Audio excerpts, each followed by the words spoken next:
Yeah, this is like a statement I need to refine because I'm like, who am I? Okay.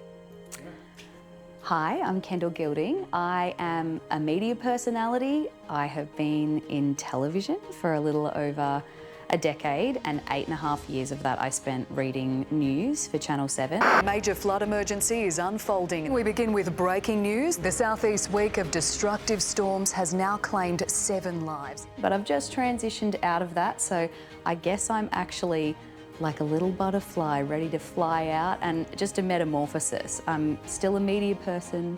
I am a mum.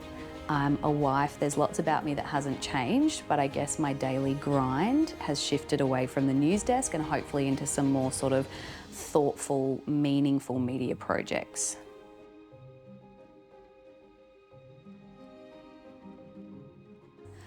I think the journey to motherhood as someone who was really career driven, I was always really ambitious, focused. I knew I wanted to be a journalist since I was 14 years of age. And I'd watched my mum struggle be a parent. She had to work full time. She had 3 kids under the age of 8 and she was a single mum. And so I think as a person entering that stage of my life, having to become a mum, I was really scared about how that would work.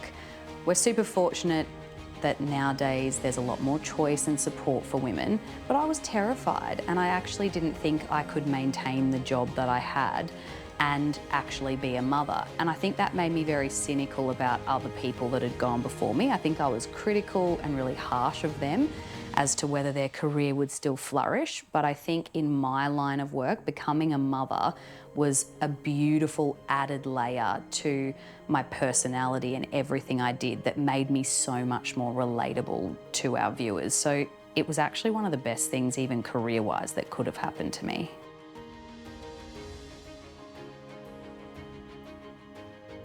So in my journey to becoming a mum, I did do IVF, so we experienced infertility, and in a way that ups the ante on then wanting to be a mum, and it becomes your sole focus. So I don't know why infertility happens to any of us, but I always wonder if for someone like me, it pushed me to have that as a single focus, that motherhood was the most important thing to me, because up until that time, my career and work had been my driving force. So it's almost like it helped me shift gears in a more natural way before this little human arrived.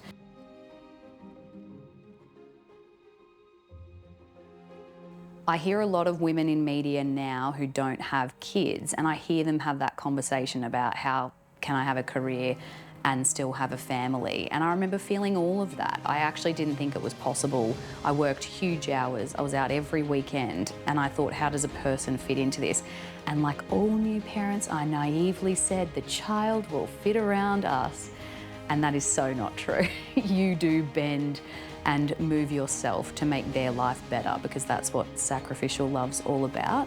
But I do remember the expectation and pressure on me that as a TV presenter, I was not to disappear from screens for a year. I was entitled to a year off if I wanted it. That's part of the company policy. They have an amazing maternity policy. They have paternity leave as well. It's awesome. So there was no pressure from them, but it was that idea that if I left the workforce for too long, I'd become irrelevant. So I made a choice with both of my kids to only have 6 months off from on-air duties. And some people I know have 6 weeks, which is crazy. You're still in the middle of breastfeeding, your hormones are crazy. But for me, 6 months felt too short still. I would have loved to spend more time at home, and people often said to me, you may regret that when you get older, but I can't rewrite history.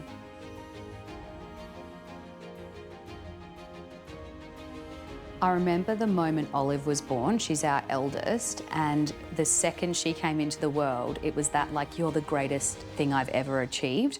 But then I felt really protective of her. And so something about my role is that social media is really important to maintaining brand awareness and marketing yourself.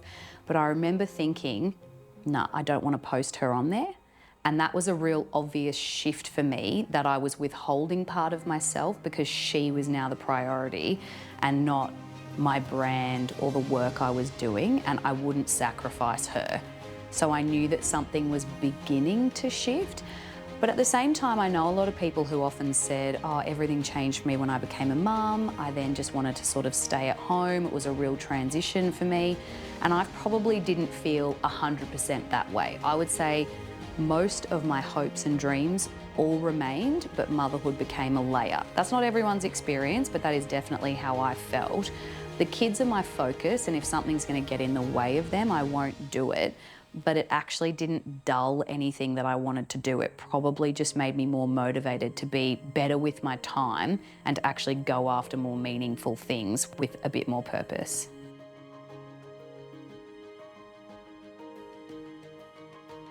How do families navigate the balance? I think one of the big keys for our household is I have a really supportive husband. So he has always taken on a good 50% share in that parental space, whether it's cooking, cleaning, daycare drop-off, school pickup, all of those things. He's been a huge help. So none of that has ever fallen directly on me, but there's a lot of mental load that by default a female will always carry. That's probably the stuff I'm dealing with the heaviest. But there's not really any balance. You're trying to like split your time and be with them, but then still do work. I think every day is different and the juggle looks very different. But I know for my life, the main shift became that I did a lot more work after 7 p.m. My kids are asleep and it means I can sit down at a laptop and focus, and whether that's writing an article or doing my tax, but then also a lot of the work I do is MC work. It's at night, and that's amazing as well because I know I'm not missing time with them. They're in bed anyway, so it's like a small trade-off that I miss an hour before bedtime in order to go out and do work. The secret is there is no secret, and the juggle is impossible.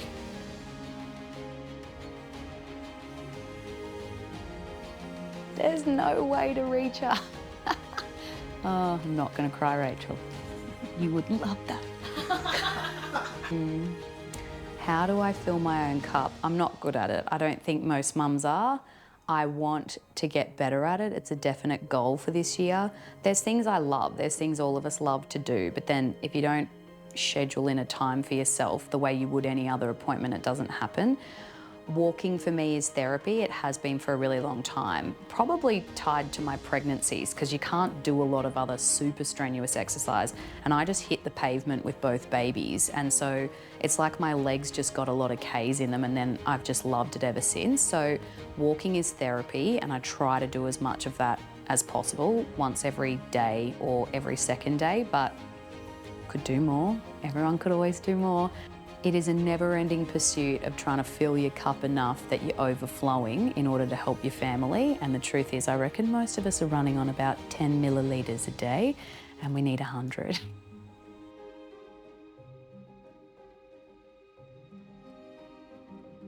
Well, I've found myself in a position lately where I'm home a fair bit, and even just being home has that feeling of like, okay, well, you should do everyone's washing because you're here. Okay, well, you might as well just like clean the kitchen and get the dishwasher on because you're here, and then you can start work, or then you can go do that thing. So there's a constant state of guilt that there is always something to do at home, which I think is why holidays are so important. It takes you out of your normal environment. But with kids, even when you're with them, you fall into the trap of suddenly you realise you're on your phone, and then you're like, okay, well, I'm not actually engaging with you and being with you, and I feel guilty about that. But also, sometimes the things kids do, in all honesty, are boring. Don't tell anyone, but a lot of motherhood is monotonous, kind of seemingly meaningless things. But what a kid remembers is your company and your love, not necessarily that you built a block tower with them every day. So it can be really hard to feel super engaged while also not feeling a bit brain dead. They're not a great conversationalist. So for me, that's probably where my ongoing guilt lies with motherhood. Yeah, you can pour a wine and build the block tower at the same time.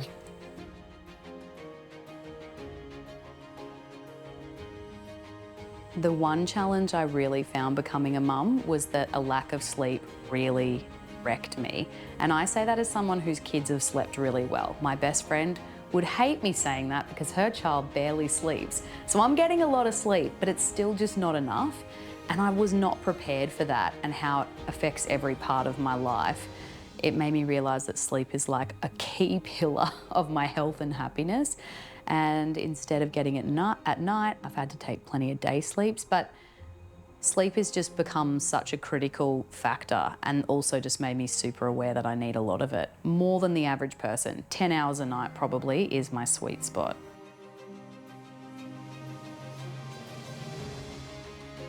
If I was to tell mums to get one product, can it not be a baby product? I reckon when we had our first baby, the thing that changed my life was getting a Dyson vacuum cleaner, which sounds stupid. But I remember I was at home so much and little dust bunnies are kind of filling under the dining table, and you know, they'd spill something. And I remember the day we were like, that's it, we're lashing out, we'll just get a stick vacuum so we can just pull it off the wall. And it changed my life, which sounds stupid, but you're just spending a lot of time at home.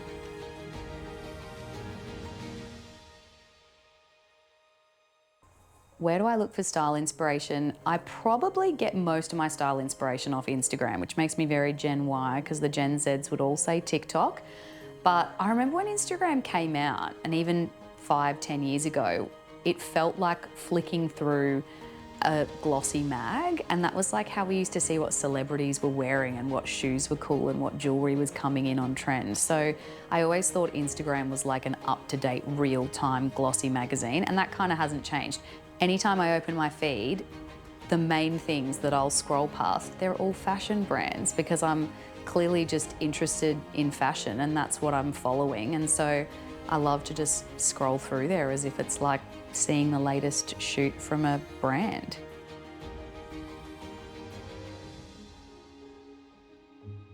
I'm trying to break this habit, but my greatest current obsession is suiting, women's suiting.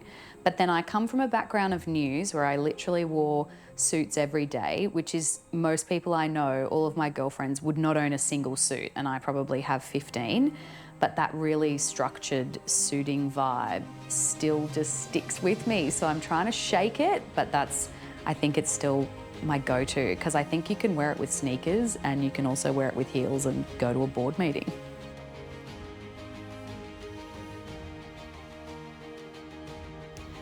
Functionally, when you're pregnant or breastfeeding though, your wardrobe changes massively. And I remember when I was breastfeeding, things with zips did not exist. Anything that you could actually breastfeed in public with some level of modesty was impossible. I remember a makeshift little kind of necktie linen blanket that a friend made me so that if I was out at a restaurant, I could try and breastfeed without feeling like I was overexposed. But then holding a baby under there and in the middle of summer, it's still just not a great option. So I'll never forget that season in your life when you're breastfeeding and you open your wardrobe and most of it can't be worn because it's dresses that, you know, do up at the back. There's no way of being able to feed in them. It actually writes off 90% of your wardrobe, and I gravitated towards high-waisted pieces and just trying to do my best with tops that I would be able to get out of.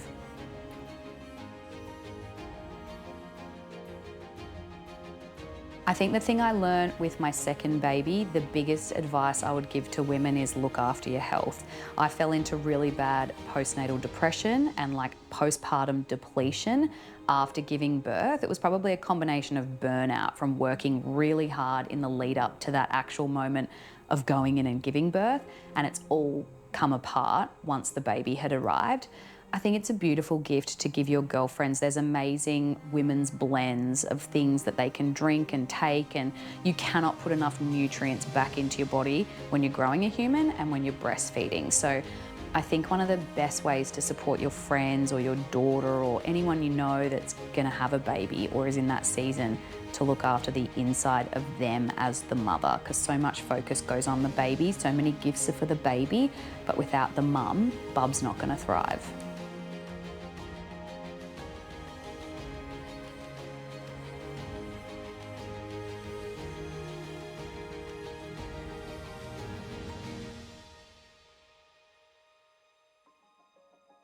I should have been like, so that the husband can vacuum. Yes, Get the yes. Dyson vacuum. We don't need a sponsored Dyson.